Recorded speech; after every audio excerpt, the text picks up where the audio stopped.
The date is May 26th, 2010. We are in Rossmore, California, not far from San Francisco. My name is Akiva Tor.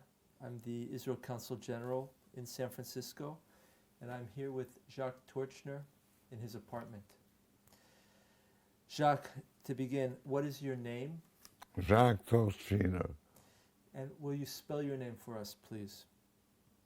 Could you spell your name? Spell your last name. Spell it? Yeah. Torczyner. Okay. What was your name at birth? Was this your name when you were born? Yes, the same. Okay. What day were you? What is your date of birth? When were you born? What was your birthday? July 8, 1914. Okay. And what is your current age? How old are you now? 95. Where were you born? Antwerp, Belgium. Okay. I've studied your biography. I'm going to ask only a few questions to begin us, and I would like you please to speak for history as you feel, freely, everything that you think is important and of interest. I guess I would start with, you came to the United States. How old were you? What was that like? We came to the United States after leaving Belgium when Hitler invaded the country on May 10th, 1940. And we went all the way through Europe, and we escaped to Cuba. And we came from Cuba to Florida, to Miami, where we had a cousin, and we made a mistake. He begged us to buy some land in Collins Avenue, but everybody wanted to go to New York. When I came to New York, I was already married, and we came with my brother and his wife, Marcel, and we settled in New York. My parents came also. We were born in Belgium. My wife, Bert, was born in London. My sister-in-law was born in Holland, and my brother was born in Antwerp like I did. My parents and my grandmother were in Cuba, and they were in Poland, and the Polish quota was closed. But the ambassador of the United States in Havana was Mr. Messerschmitt, who had been the consul in Antwerp. So my father went to see him, and as he said, Mr. Ambassador, I love Cuba. I can stay here all till the end of the war, but I live with my mother-in-law. Life is unbearable. And the American ambassador answered, I live with my mother-in-law. I know what you mean. Here are 3 visas to go to the United States. So how old were you when you... I was 26. And you came to America. Second World War was about to break out. What were your beginning years in the U.S. like? What language did you speak with your First of all, and Belgium was a very cultured country. You went to school from 8 to 12 and 2 to 5. I learned Flemish, French, English, and German. We had a religious education, Jews, Catholic, Protestants, and non-believers, that they were all Jews. And I had 6 years of Latin, 5 years of Greek. All it does for me, I can read Athens when the airplane lands at the airport. So that we got very educated. I am a graduate of the Brussels University School of Management, and I had a job for the first year with Philips Company, the makers of the radio. Those days there were no televisions. And after I married, I joined my father in the diamonds business. And it's because we all were in the diamonds business that we could escape. There we learned that Jews always must be mobile. And I went in the diamond business, and I became active in the Zionist movement at a very young age. And we met Dr. Newman, who had been the head of the Keren HaYesod here, and we met Rabbi Silver, and Rabbi Silver told us to join the Republican Party because there were no Jews there, which we did. And I started being a member of the 7th Zionist District, which had a few hundred members. The ZOA, the Zionist Organization, when we arrived in America, had 7,000 members. When America entered the war, we had 200,000.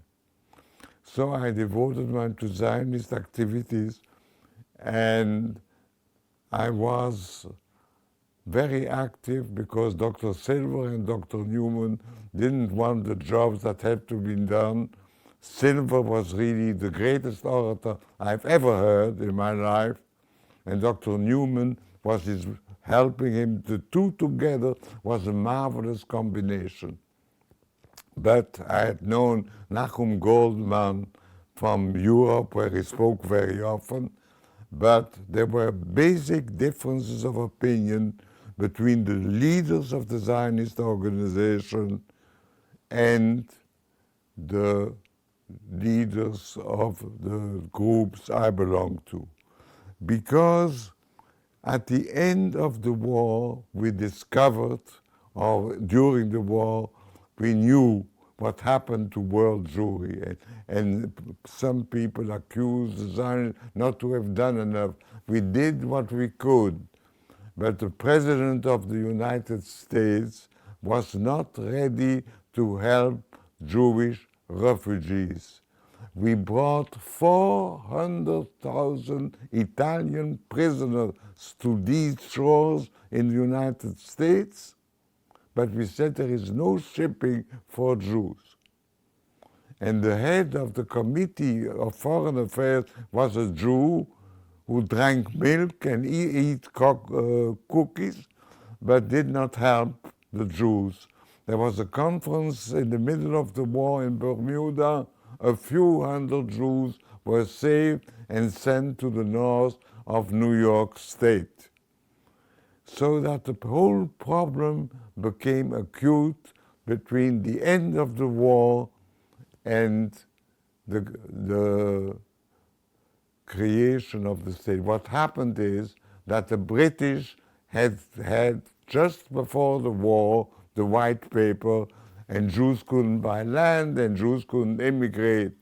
And we could have saved many, many people if the gates of Israel would have been opened. They would be closed. And there were basic differences among Jews. There were Jews who felt that what we should do is save as many people as possible. And the new president, whom nobody knew and nobody knew about, Harry Truman, was in favor of saving Jews. But we were in favor of creation a Jewish state. And we felt to save Jews was not enough. After what we suffered in the Second World War, Jews would have their own state. That we learned. But it was not easy, because in the British government, Churchill, the man who saved the world, Churchill was defeated in the first election while he was in Berlin at a meeting with Truman and Stalin. The government fell. And Attia came, and the leading party in Palestine was Labor. And every time a government was elected, Mr. Berl Locker of Labor would tell us this government will be so friendly to Israel, you'll be surprised. But they always became anti-Jews. And that happened. Mr. Bevan was the foreign minister, and Attia, both of them were basically anti-Semitic. And we had a lot of trouble. So Truman decided to have a committee of British and Americans to decide what should happen in Palestine. And they went to the camps, and everywhere the Jews didn't want to go back. Poland, where they were murdered, didn't want to go back to, they wanted to go to Palestine. And the committee came back, and Bevan gave his word that whatever they decided, he would do. So they decided to send 100,000 refugees to Palestine, and Bevan refused. And he said the Jews want to get at the head of the queue. So the British, there was the Irgun, there was the Haganah. Sometimes they worked together, sometimes they didn't work together. And the Zionist movement called the Congress in 1946. It met in December. In July of that year, Dr. Silver called me in and said, Jacques, you will run the elections for the Zionist Congress, for the Zionist organization. If we don't win, I'll chop your head off. So I did that, and we won 49 delegates, and the nearest was Hadassah, only 39. If we would not have had 49 delegates, so in September, Dr. Silver sent me to Paris.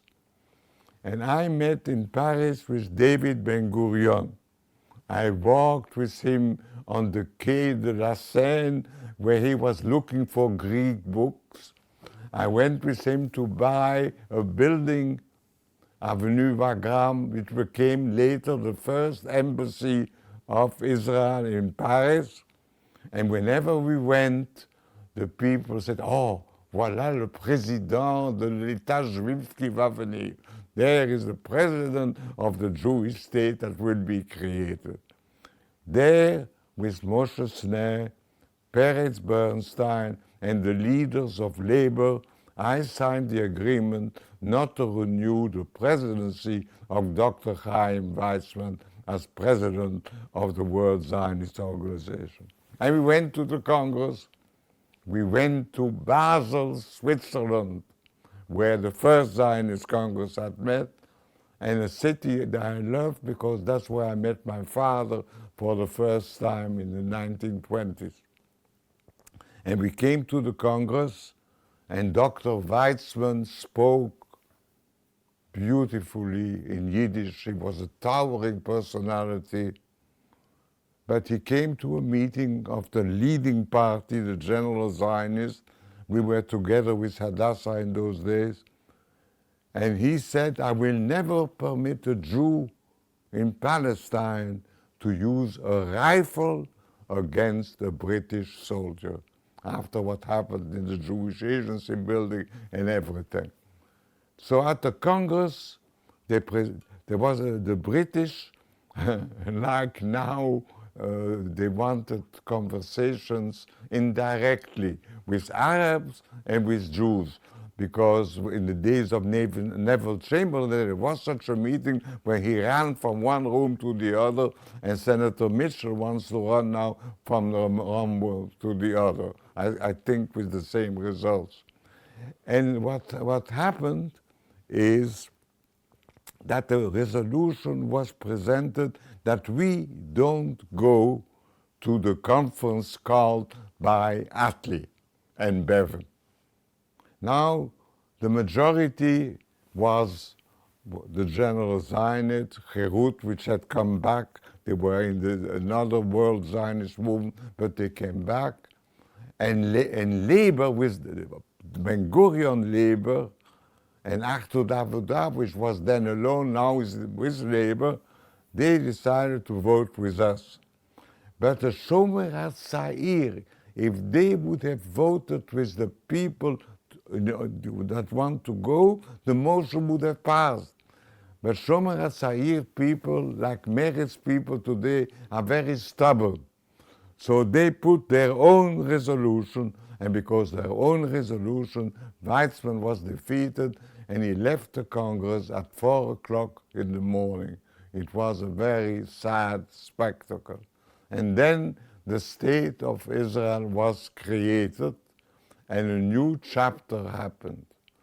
And at the first meeting of the Actions Committee, Ben Gurion wanted to become the president of Israel and the president of the Jewish Agency. Weitzman didn't let him become the president, and we didn't let him become the president of the Jewish Agency. So that's the day he decided he doesn't need the Zionist movement. And the whole struggle changed in America between the Zionists and the fundraisers. And there was a genius fundraiser by the name of Henry Monter, who in 1948 made the first campaign for $100 million. Nobody believed we could do it, but we did it. And Monter was chosen by Abba Errol Silver, but they separated. Silver was for the Jewish state, and Monter was for 100,000 refugees. And that was the basic difference. So we started our campaign for the Jewish state, and Dr. Weitzman had called back from Cleveland Silver to become the leader with Rabbi Stephen Wise. But Stephen Wise was a Democrat, in love with the Democrats. And for the first time in 1944, when Roosevelt ran, he made a statement that he is for the creation of a Jewish state, a Jewish commonwealth. And I was at a convention where we all got up and all sat down and sang the Hatikva 10 times, but it was never really meant. And we had the situation that the British gave up the mandate, and we went to the United Nations. And there we won, because the vote should have been on Thanksgiving, but there are two great Jewish holidays, Pesach and Thanksgiving now in America, and because of Thanksgiving, we got the vote postponed from Thursday to Saturday, and the chief rabbi from Israel gave permission to the Israeli delegation to go by car to Flushing Meadows. And I was in Flushing Meadows when the vote was taken, and that was one of the moments in history that was unbelievable for us who had had the Holocaust. That was the victory of the Zionist movement. Without Herzl, there would not be a Jewish state today. When you arrived in America, my life in America was... Were you already Zionistic, or how did you... No, let me explain to my father went to the Actions Committee in the summer of 1948 and died from diphtheria, which he caught in a hospital in Israel, in Amsterdam. So I was left with the diamond business, and I was not a very good businessman, and I neglected my business because of Zionism, because in those years we had a lot to do. So I started speaking and lecturing for bonds, which started in 51 for UGA. Now people get $20,000, $30,000. I got $50 in New York and $100 if I traveled. So I did that. I did that from 1958 till 1960. Then I went to Israel. I was hired as a director of the Israeli Farmers Federation in America. And when I came back home, I got a telegram that my nomination was canceled. Now, I also want to say that I then, for 2 years, somebody called me in America, you make money and you lose money. And he gave me a job, and I was the fundraiser of the Herzliya Hebrew Teachers Institute, which is the only institute not religious. Therefore, and the poet Feinstein was the director, and my secretary was the mother of Benny Morris, the wife of the consul in New York, Yaakov Morris. Right. So I did that for 2 years, and then the farmers thing happened, and this happened. So I made living 1 year speaking. And one day I walk on 47th Street, and an old friend of my father said, Jacques, what are you doing? People forgot what happened to you. Go back to the diamond business. So I went to the office of the father-in-law of Gideon Pat, and the company Rasco needed a diamond man, and I joined Rasco. And Rasco started selling projects with a little trouble. They forgot to register with the SEC. And I started selling projects in Akko, the supermarket in Jerusalem, and other projects of that nature. And I became, and something happened to the manager, so I became the manager of Rasco. And Mr. Stern, who ran against for mayor of Tel Aviv and was defeated by Pinchas Sapir and Mapai, he was the boss of Rasco. But somebody denounced us to the SEC, and I was hired by the government of the United States and by the government of Israel to settle the matter.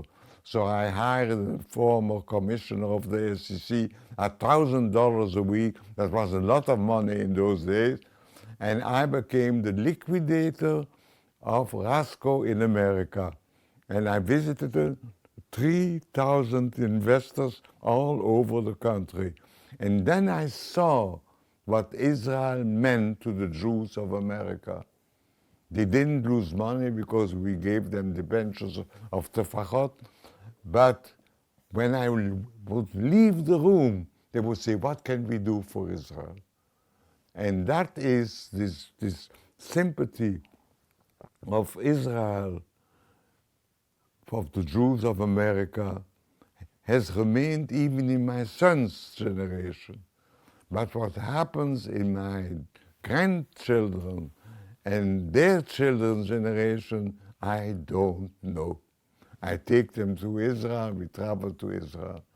So, notwithstanding everything that happened to me, I became the president of the Zionist Organization of America in the days when we had 40, 50,000 members.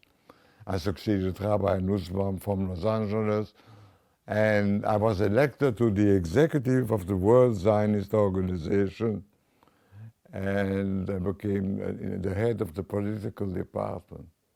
And that is where my Republican and my Jewish life combined. In 1967, I called Mr. Nixon. And I got Rosemary Woods, who became famous later for the 20 minutes that the tape disappeared. And I said, Rosemary, what is Richard Nixon doing? He should go to Israel. And she called me back. He was a lawyer then. He is too busy to go to Israel. Then came the 6-Day War. And I got a call from Kenya. And Mr. Nixon said, I want to go to Israel. So Leonard Garment came to see me, and Nixon went to Israel. He came back to Israel on a Sunday. We gave him a luncheon. In one room was King Hussein. In another room was Eisenhower selling his memoirs. And in one room were 40 Jews, 38 Democrats, my brother and I, 2 Republicans. And Nixon spoke without a note. Every word he said, he kept in the Yom Kippur War. So that was really phenomenal. So I campaigned for Nixon in '68, and he won.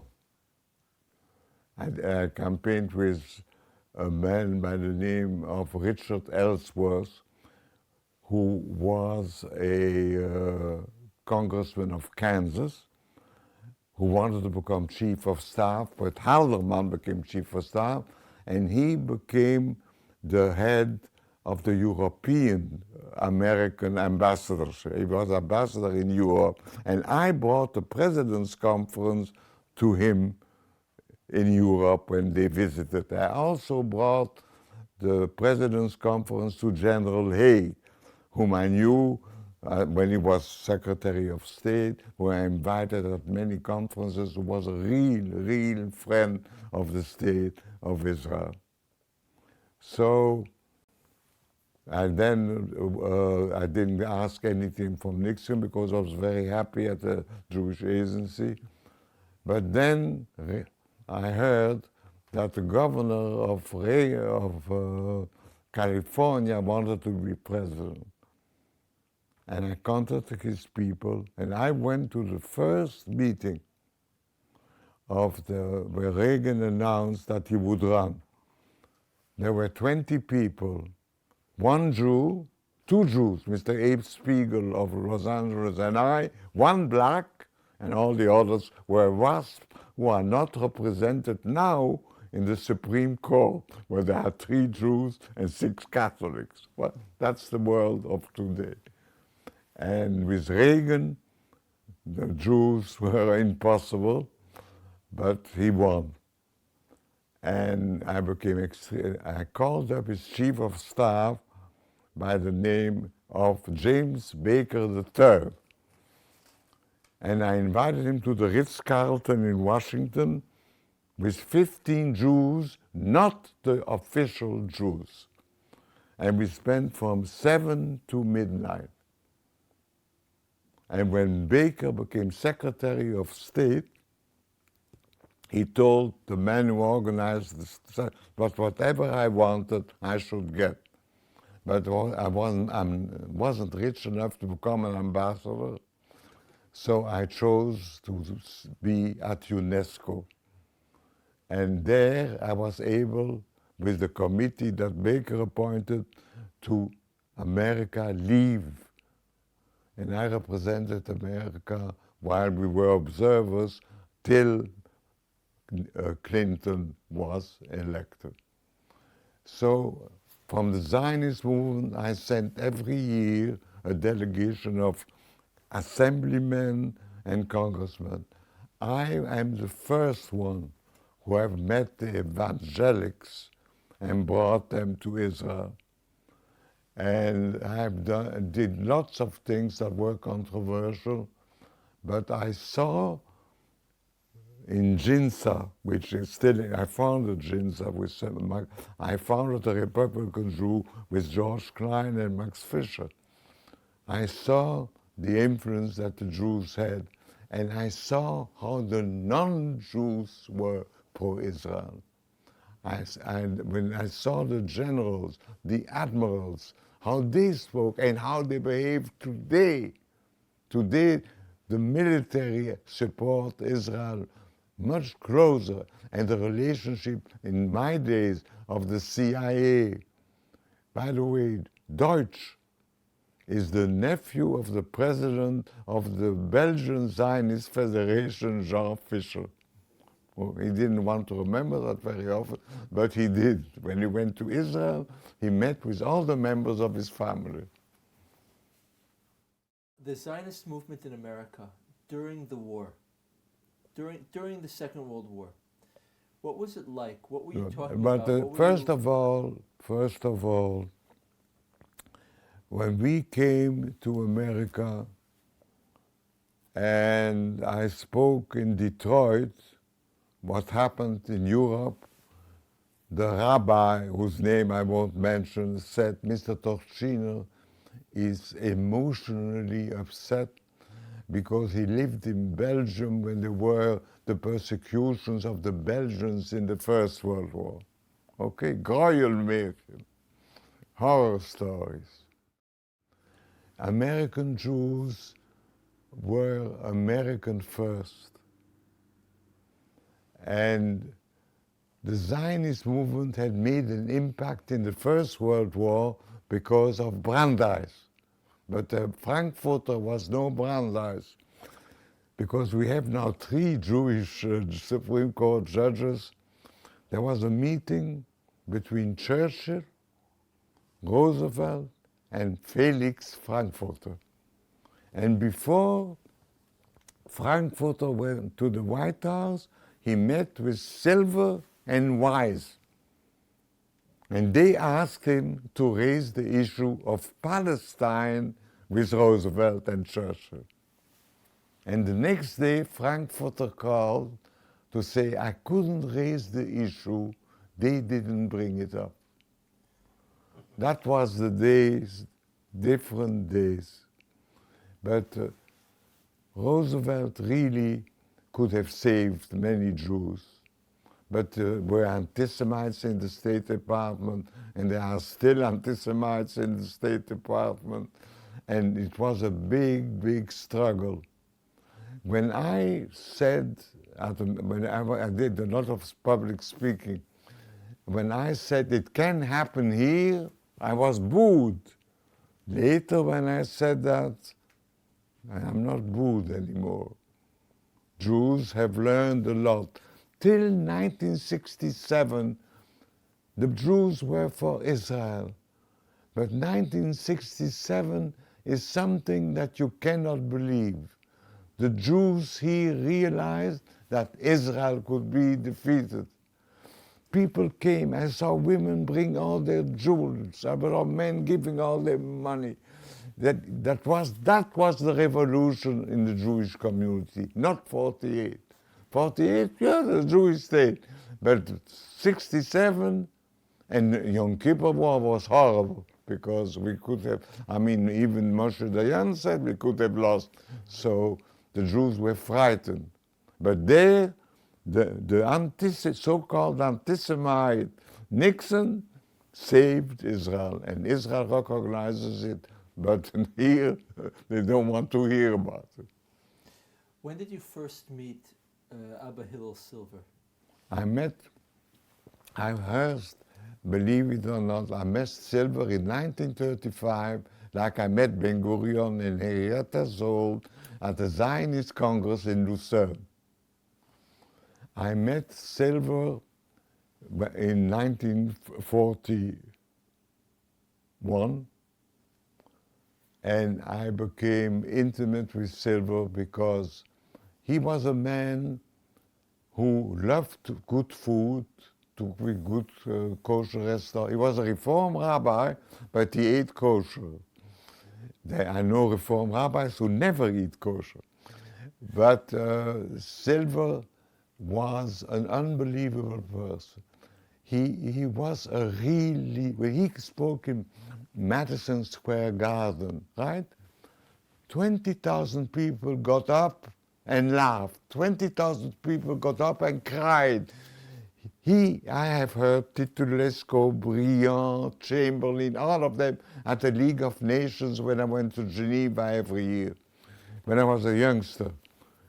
Nobody spoke like him.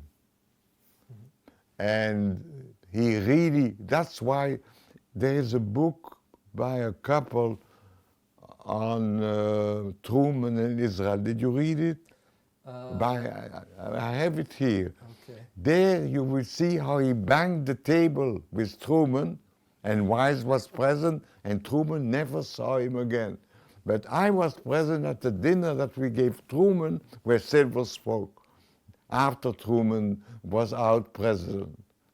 And there are people, you see, Silver, I saw him write a personal check of $10,000 for a member of the UNESCO, of the UNSCOP, okay? I saw what he did, and also when I had a bad time and I was in trouble, I came to Cleveland, and he came to pick me up at the airport, and at the risk of my life, he drove me to the hotel, and he came to the bar mitzvah of my son, or the younger one he came, and he behaved always towards me.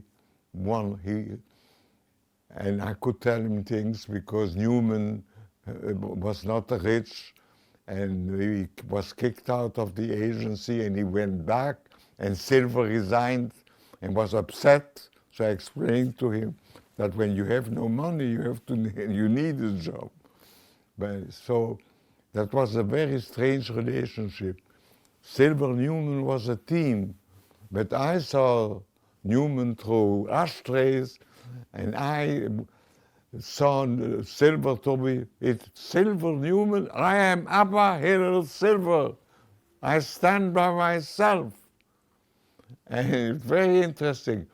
Silver became president of the COA in 1945. We kicked out all the others. And after 2 years, the term limitation, so Dr. Newman came to me, said I should go to Silver and ask him to support him for president. So I went to Silver. He says, Jacques,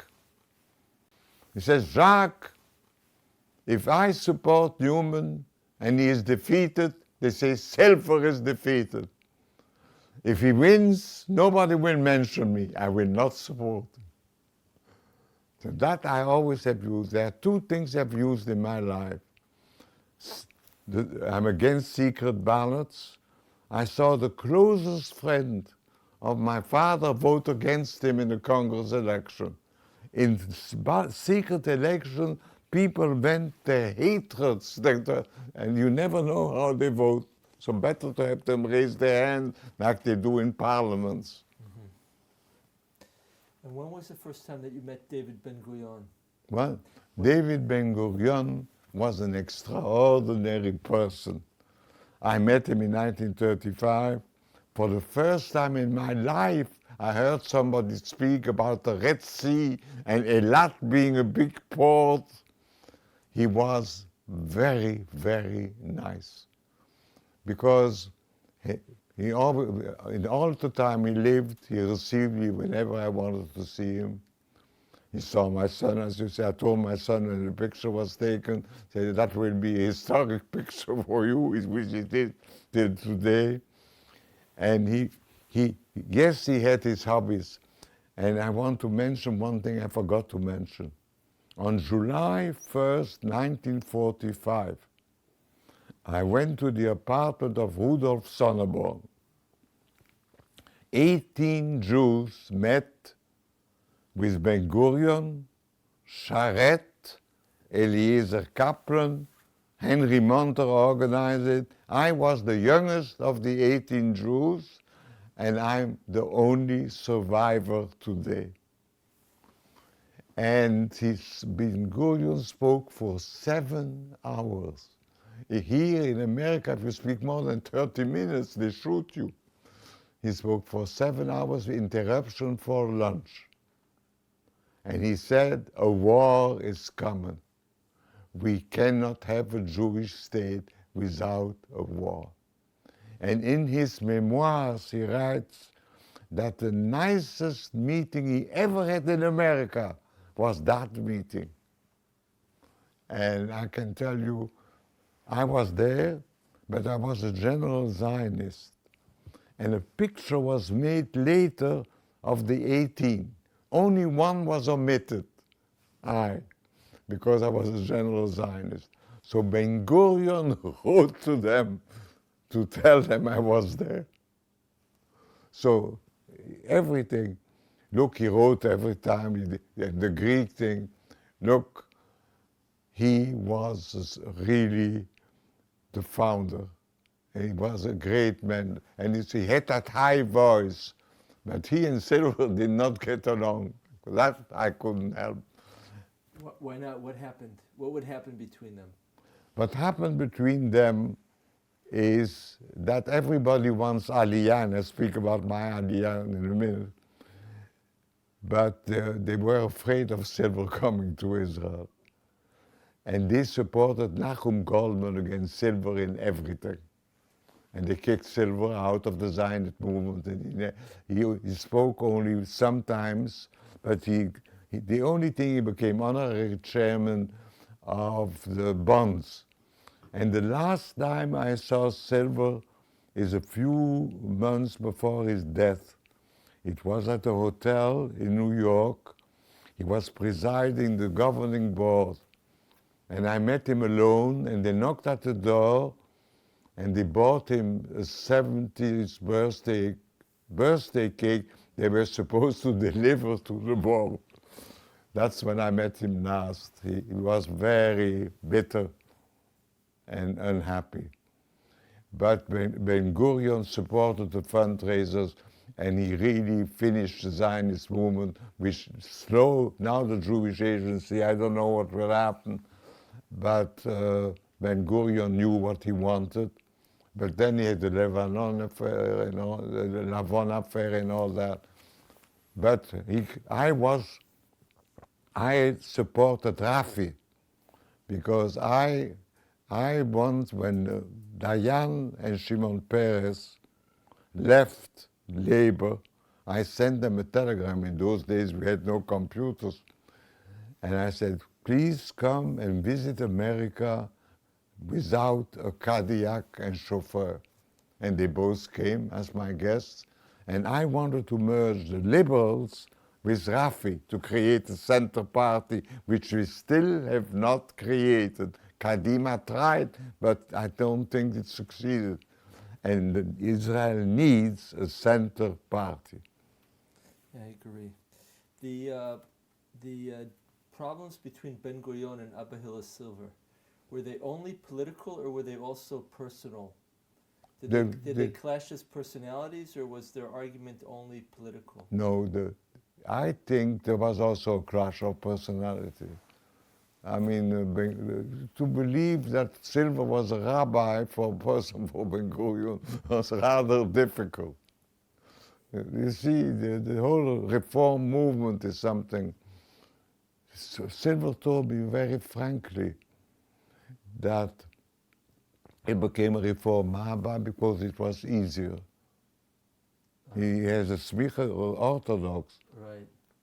Also, I asked Ben Gurion once, who are the two non-Jews you admire most? And you'll be surprised by his answer. Eisenhower and Adenauer. Okay. And I asked Begin, whom I knew very well, because Begin, the only man who visited Begin when he was in the Irgun was Abba Hillel Silver. So he said the two men he admired most was Jabotinsky and Silver. I see. Did Silver speak Hebrew? Yes. Enough to have a political career in Israel? They would have, nobody has really succeeded. Dulcin succeeded a little. The Americans in Israel meet only Americans.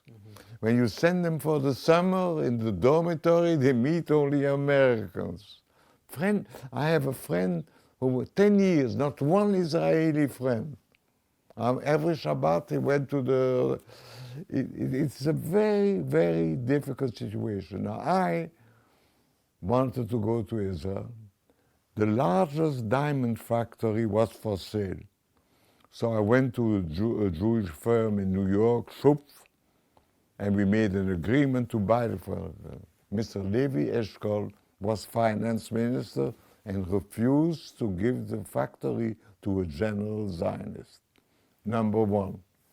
Number two, I wanted to go to Israel as a member of the executive, but they ran Chaim Lebanon against me, right? The former mayor of Tel Aviv. And then when I wanted to go, they preferred I stay in America. Tell me, in this meeting in Rudolf Sundborn's house, the meeting in July, where Ben-Gurion spoke for 7 hours, what did he talk about? He talked about... For 7 hours. He talked about the Bible. You know, he had a Bible seminar that my uncle attended, Professor Torczyner. He was an expert, he thought he was an expert in the Bible. He spoke about Jewish history. And he spoke about the future. And he said we must have weapons, we must have the fun. And how was his English? How did he, when he was speaking in English, how was he? Did he communicate? His English was, you know, you forgive all the... Shimon Peres thinks today that he speaks perfect English, but he doesn't. Yeah. They all think they speak English perfect. Now, Ben-Gurion said a war is coming, and we have to, I think, get arms. This is the beginning of the attempt to create, to locate arms for the Haganah. What did he say to you, to the group, the 18 Jews? He asked them, I think, to help raise money for weapons? He only raised the issue of the Haganah and the need to buy weapons, because there were many Jews who didn't want to buy weapons. Right? Pacifists. And that's when Sonnenborn created the Sonnenborn Institute that met every Friday at the hotel. I didn't join it because they offered me to become secretary, but I couldn't because the ZOA was not invited to this lunch. I was only invited at Personam by Henry Mantel, so I didn't do that. But Sonnenborn later wanted to take over the ZOA when Nachum Goldman and Daniel Frisch betrayed us. But then we defeated them, and but Ben-Gurion, I never had political differences with him, because basically he and Silver agreed. Moshe Sneh was certainly the best orator in the Knesset. Moshe Sneh was a fantastic personality. On my first visit to Israel in 1949, I had lunch with Moshe Sneh because we had been very, very close. When I came back to the hotel, I got a call from the American embassy if I know that I had lunch with a communist. So I said, I thought as a free citizen I can have lunch with anybody, but we want you to know he's a communist. So I always met Sneh at the Knesset. And he was really a wonderful, wonderful friend. But what about his communism? I think there, you see, I have to be very careful because my wife will be watching me. Nachum Goldman and Sneh. You remember that everybody was in Atlit, in prison? Every day I got a telegram from Sharet, save me, save me, save me. Sneh had escaped. And Nachum went to Bevin. And all the Jews in Atron, right, were liberated. But one was not authorized to come back. Sneh. And Sneh said Nachum had done that. So he broke with Nachum when he went left. Sneh was your friend. Was he loyal to Moscow? I mean, how did you feel You see, about it? I knew him as a general Zionist.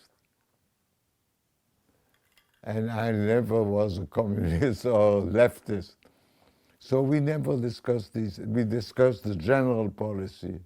He really thought that the Russians would come and help, but they didn't. Stalin became anti-Semitic. Mm-hmm.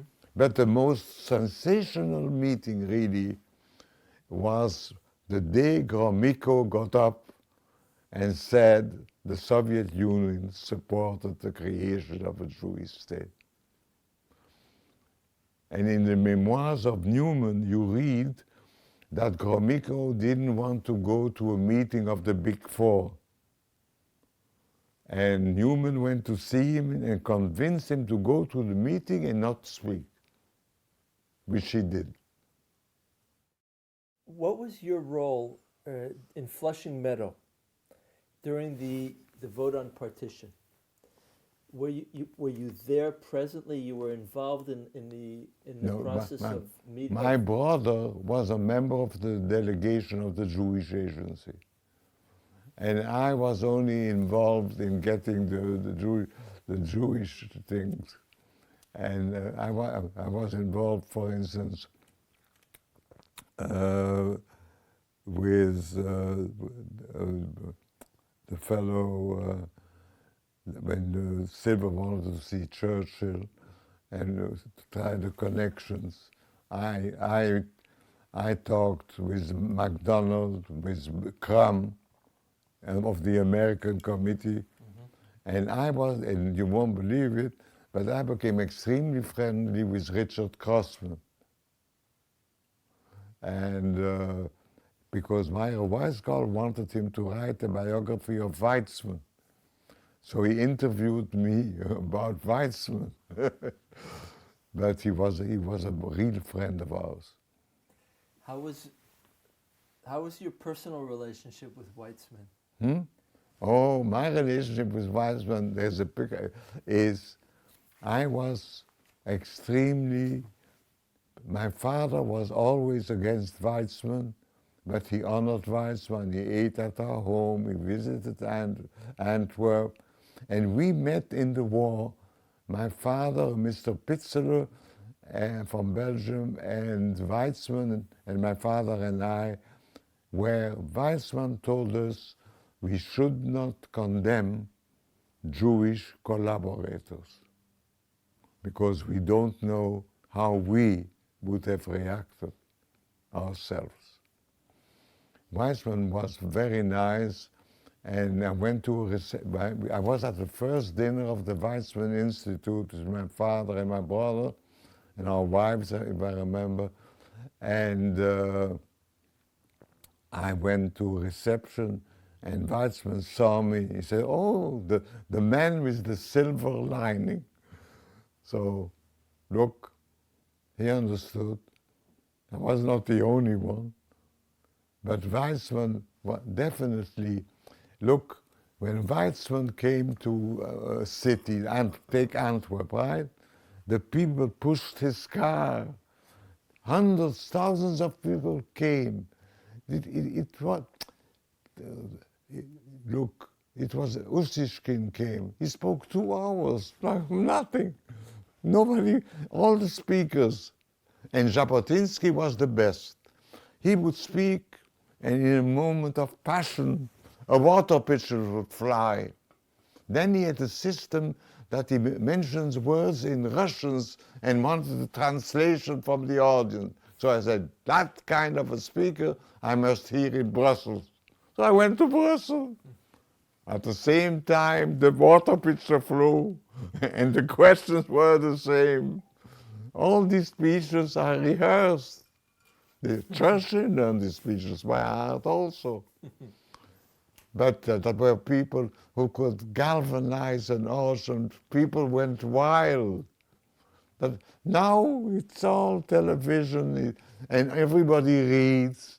Reading a speech takes away half of the influence. Here, I tell you, it's, and here, if you speak one When Jabotinsky spoke in Brussels, in what language did he speak? Yiddish. Uh-huh. Yiddish. So everyone was a Yiddishist. Yeah. In general, the speakers like Nachum spoke Yiddish or German.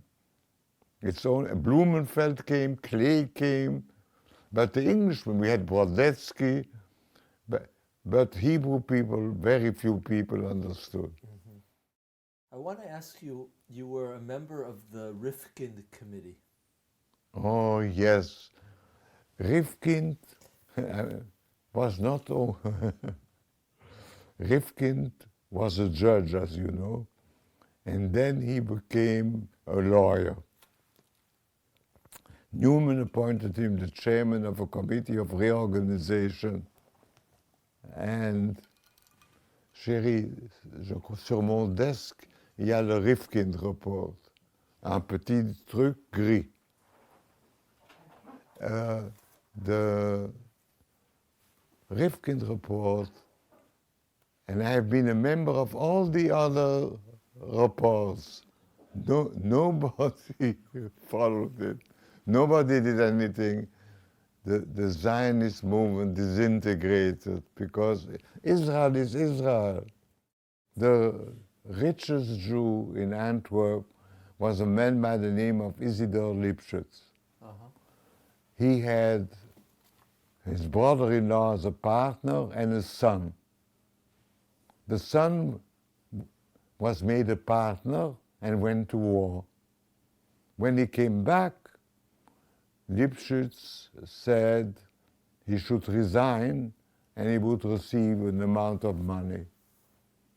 He sued and he went on arbitration.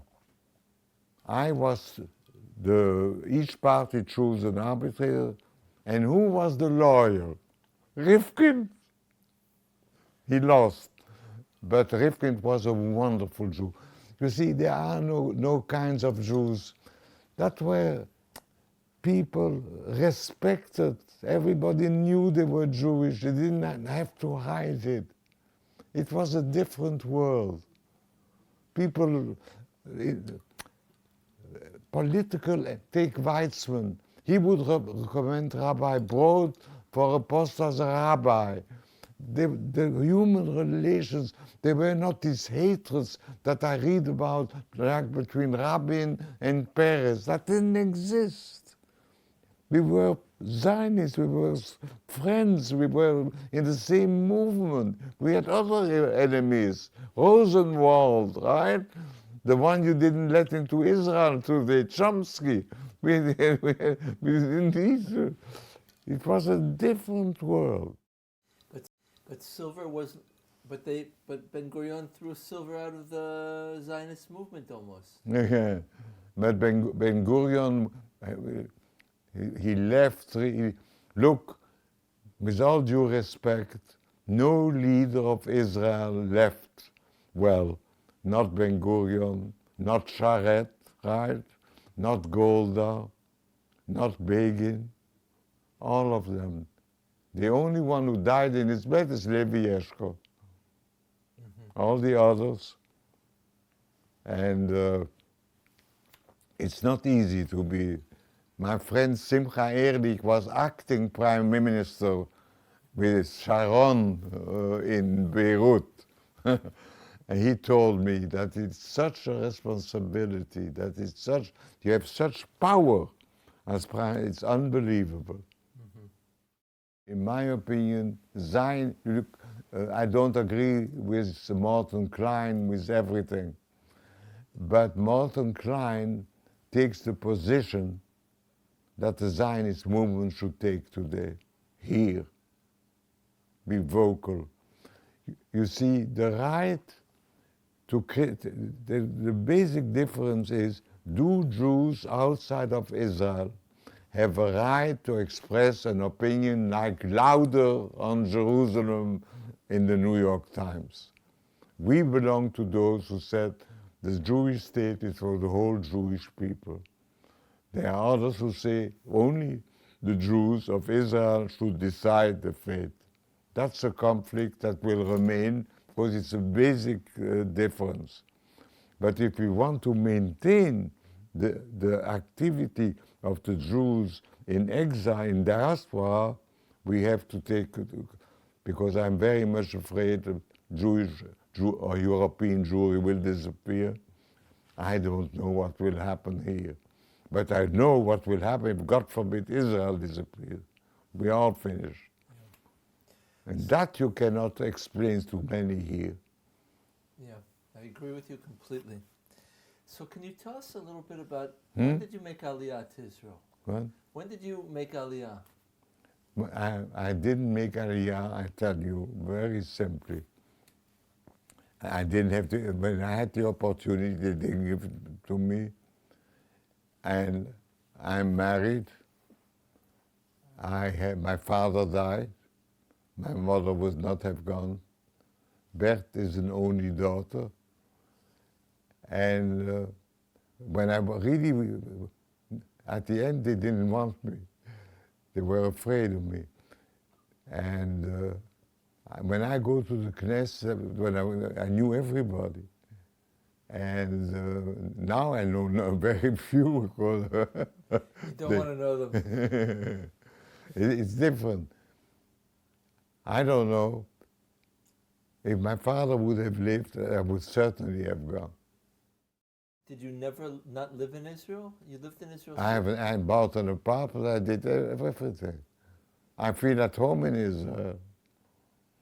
And I lived in Tagore, in Ramat Aviv, a block from Shimon. Every Friday night we had dinner at Shimon. I have a very nice relationship with Shimon. So, you were living here in Rossmore.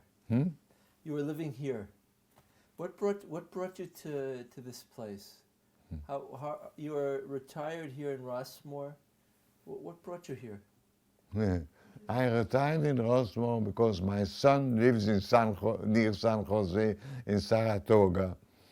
And we live here now 11 years, and we have 10,000 people here, 10% Jews. We have organized, we spoke to them. Look, there are many hidden. And California, I can tell you, Berkeley aggravates me. And you have to take into account it's a very difficult job. Because in every week there's a meeting here of people for peace now and mothers for peace and all that. I tell you what really helped me, the computer. You're in touch with the world. I get so many emails. And we rediscover family. It's amazing with Facebook. Look, I come from the telephone you were ringing, hello, right, to what we have now. It's a fantastic world. Would it have been easier to do Zionism with the internet? Is it? I mean, if in 1948 with this technology, would it have been good for us or bad for us? I think that the assimilation, the mixed marriages, is a big, big element now. Yeah. And I know it's very difficult. The only group that will really survive are the Orthodox. When we arrived in New York, Broadway, you had kosher restaurants, Jewish stores. Then came the Puerto Ricans and the others. Now, little carriages on Shabbat, 6 children, 7 children, right? The Orthodox are there, and they're growing. They're not town, but they're growing. Okay, so Jacques, we're now towards the end of this interview. I'd like you to think, is there something that we didn't cover that you want to speak about, especially having to do with the establishment of the state? Is there any part of this tale that you want to say that you haven't said No, yet? I think I spoke about everything. Can you remember, Doron, anything I that... think that the only piece that was missing is Yom Kippur War. Uh-huh.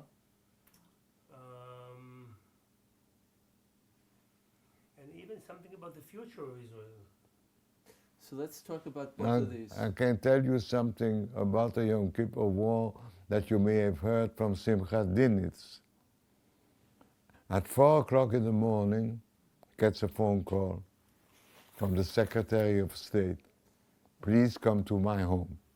At 4 o'clock in the morning, he goes. He says we had a meeting of the National Security Council. Nixon presided. I asked for the floor, and Nixon said, you don't have to participate in this discussion. You're not a real American. So he said, should I have resigned? Naturally, he didn't want to resign. But that's what happened. And look, he was not. I never heard from Kissinger a Jewish word till the day we gave him a luncheon when he resigned. Then he spoke about his views, football, Jewish. He was not very helpful. And Nixon, we know. Nixon said to the President's Conference, didn't you want to send one C-130? And I sent it all the C-130. That's, no, Reagan was different. Kissinger became friendly later. Later he became friendly. You know that Reagan was presiding at the meeting of the Actors Union. He sat on the dais, and a man shouted anti-Semitic remarks. He went down from the dais, took the man, and carried him out. And what about Israel today? Israel today, I must tell you, I like the article by Brooks on Israel today. Everything. Look, technology, economy, only the good things. There are so many good things. And on the other hand, the terrible things, it's not the Israel that when I came and took a taxi, they refused the tip. Or when a bellboy in the King David took the valise, no tip. That we changed that. They wouldn't take a tip? No. Until Max Fisher came. No, look, we spoiled them. Are you optimistic for Israel? My philosophy of life is rien n'arrive comme on l'espère, ni comme on le craint. Nothing happens as you hope or as you fear. If you think you're on top of the world, you get a big patch. If you get a big patch, a miracle happens, something to you. That's how it is. God doesn't want us to be happy all the time. Limit our happiness. And that is, I saw in my life, whenever bad things happen, something good may have happened. And in reverse, so whenever everything is okay, I'm always worried. But you're a Zionist. And Yes. A Zionist is always active. I'm a Zionist, but I tell you, my life has been determined by the fact that I'm Jewish. I went to the 50th reunion of my university, right? I was the only one who left Belgium because I was the only Jew. All the others didn't have to leave. They lived very happily under occupation, right? So that determines my life. And that's what I explain to the American Jews. That determines their life, if they like it or not. Yeah. Thank you very much, Jacques. Thank you for taking the time to come here. So Jacques, what do you think about a Victor Lieberman? I tell you, I know Yvette. Uh-huh. I met Yvette many times when he was chief of staff Bibi. of Bibi. I know Bibi very well. When he was at the UN, we had lunch every 2 weeks. I tell you, he's a phenomenon. And I don't like what's happening now.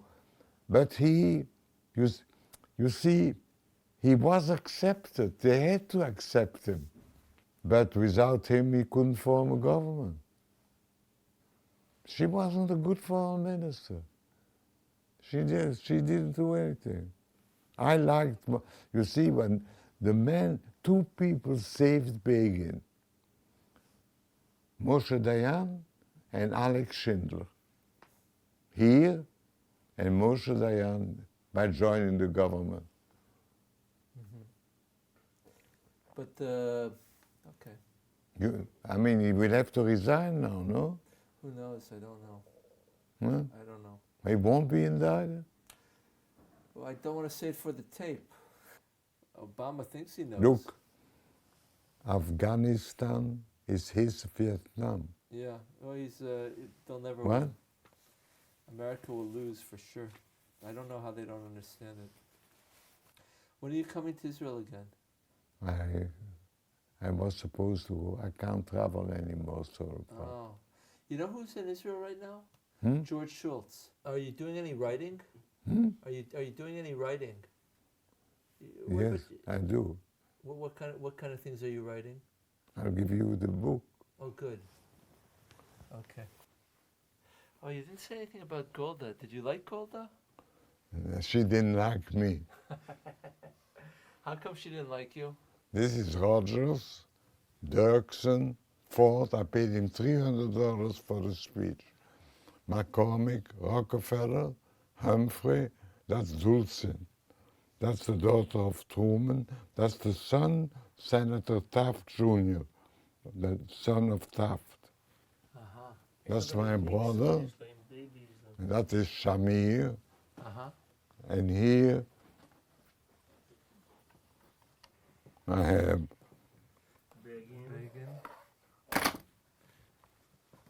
this picture. Uh-huh. Wait. Diane and Shimon. And that is Shimon in Hohenlein. That's Begin. I never saw Hohenlein so young. What? I never saw Malcolm so young. This is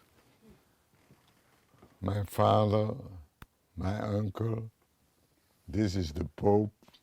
Mm-hmm. And here you have Bush Senior and Reagan. That are my grandparents. That's my father. That's my granddaughters. Oh, beautiful. And this is a man who does. Do you ever? Yeah. I read the Kill Artist. Yeah, but he really never uses 33 people of the Mossad. And this is the man who made me the advisor of the Chase Manhattan. For 35 years, I was the advisor of the Chase Manhattan. I see. He was ambassador in Morocco. He's now chef de personnel of the UN. I see.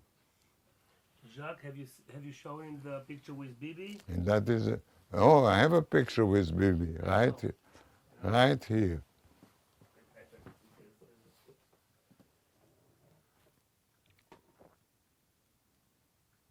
Very nice.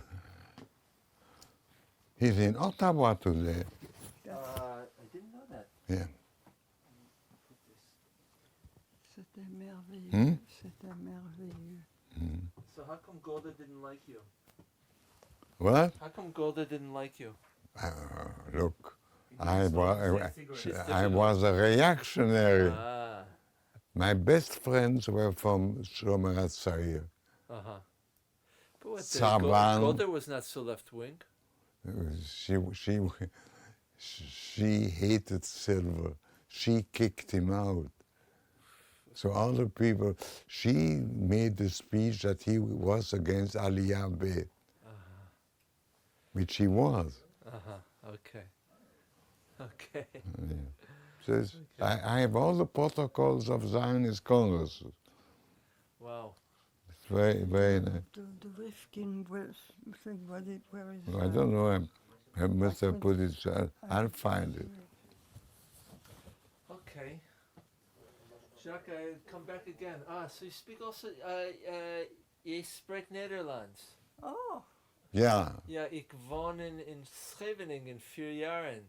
But I can hardly remember it. I spoke Dutch with my mother and my brother. I spoke German with my father, Wow. French with my wife, English with my children. This is the way Jews used to be. Yeah. But now, English is really the language.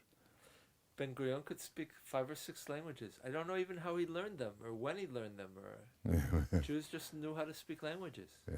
But look, there are no people like that anymore, really. Yeah, that's true. I must tell you that they keep Sharon 4 years. It's unbelievable. But he was very, I show you what I have from him. I would be happy to have him back right now. Hmm? I would be happy to have him back right now. Yeah. The lady who handles the linen at the King David gave me a report of what happens in the King David.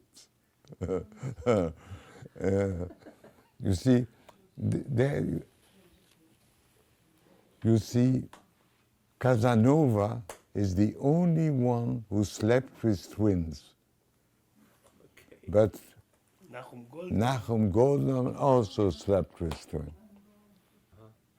His wife came all the meetings of the Actions Committee, and the King David had an elevator with a man who took it up and down. So we would come back from the meetings. She would say, at 2 o'clock, Mrs. So-and-so came up, and she visited Nachum. She left 2 hours later. Later in the day, this one came. So we had all the, look. Now everyone is very puritanical. But But who was the most successful, Dayan? no, really, do you know who Julian Emery was? Who? Julian, you know, the father of Julian Emery was the secretary of the cabinet at the time of the Balfour Declaration. Julian Emery was in charge of sending people with the Free French and the British from Palestine to Lebanon and Syria. And he sent Dayan on the mission where he lost his eye. He was a very nice man. He was the man who tried to unify Cyprus, but didn't succeed. I invited him to speak. There are 2 people I invited to speak in America, Julian Emery and the son of Churchill. Emery was speaking in New York, and then I sent him first class to Los Angeles. He arrived in Los Angeles. In those days, you got drinks, you got food. He completely drunk. But he delivered a very nice speech. But the son of Churchill came already drunk to New York, was also a good speaker. But Churchill was the greatest. Let's say Churchill had not been defeated in 45. What do you think would have happened? Would Great Britain have... I think that he would not have done anything either. Because, but he certainly would have done better than Bevan. Yeah. But when he came back, he was already half senile. After Atlia, he wasn't all there. Really? I can tell you, Begin I visited Begin, and every 5 minutes Kadishai would come with another pill at the end. Yeah. But he came to the office too late. He was sick. And when Carter offered him to give him the money, he said, no, he wants to repay. But he was a great man. Yeah. Which money? In the negotiations, Carter said he would pay for everything. And the Begin said, no, we pay for it. What's wrong with that? He's a gentleman. But he was privately. You see, I saw Begin every time I came to Israel. And but my closest friends were Joseph Safir, Serlin, Rokar, the Ehrlich was a very nice man. But all these people, nobody remembers the name. And the Knesset, Sprinzak in the opera. There's streets all over Israel. He was so nice. They all stayed in the Eden Hotel. The Eden Hotel. It doesn't exist anymore. At the corner there. But at the King David, on Saturday afternoon, a quartet was playing. The Air France, somebody sent me the commercial movie about Israel from 1950. It's unbelievable. The Gatrimon Hotel in Tel Aviv. Who remembers it? Gatrimon. It's, look, and Israelis are everywhere. There are plenty here. Yeah. And they do everything. The country's better than its leadership. Yes. But I must say they want to change the electoral system in England. They'll have the same mess we have here. Yeah. So it was wrong to choose proportional representation.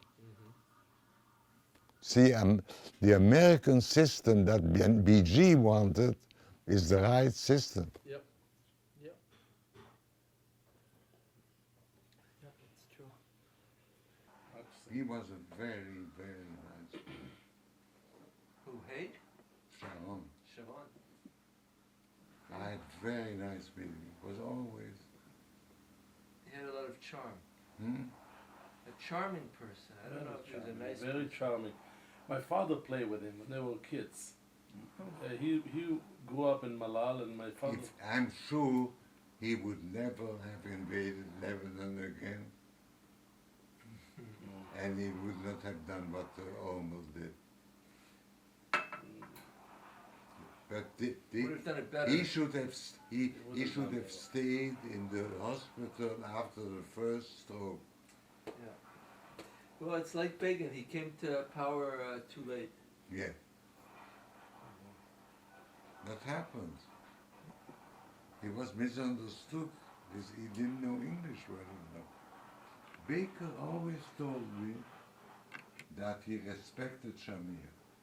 And Shamir told me he liked Baker, even if he was the way he was.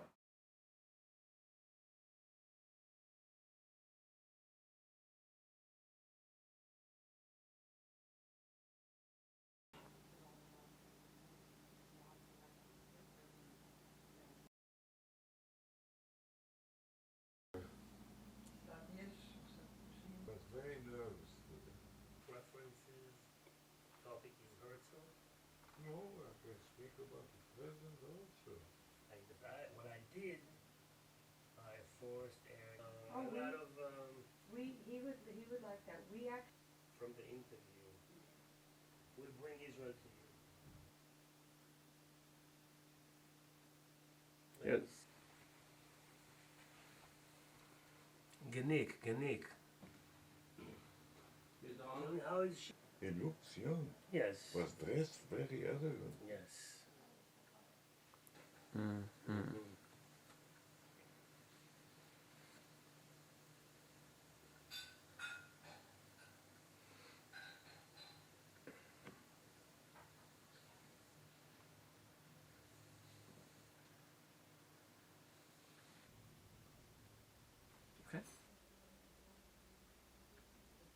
Okay.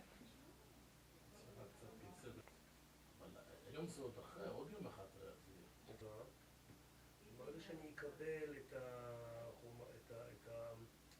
מה שזה, הוא יסדר לי את גרשוני, איך קוראים לו? גרשוני?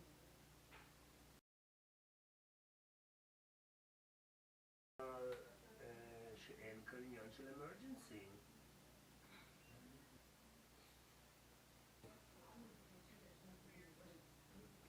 אצל מי?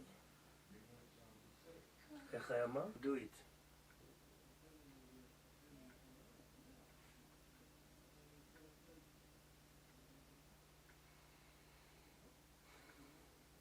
So he is a Mac person, you see?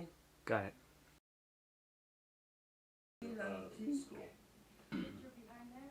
Oh, everything is as it was, as if nothing happened. Yes, you know something? זה הז'קט שלך, נכון?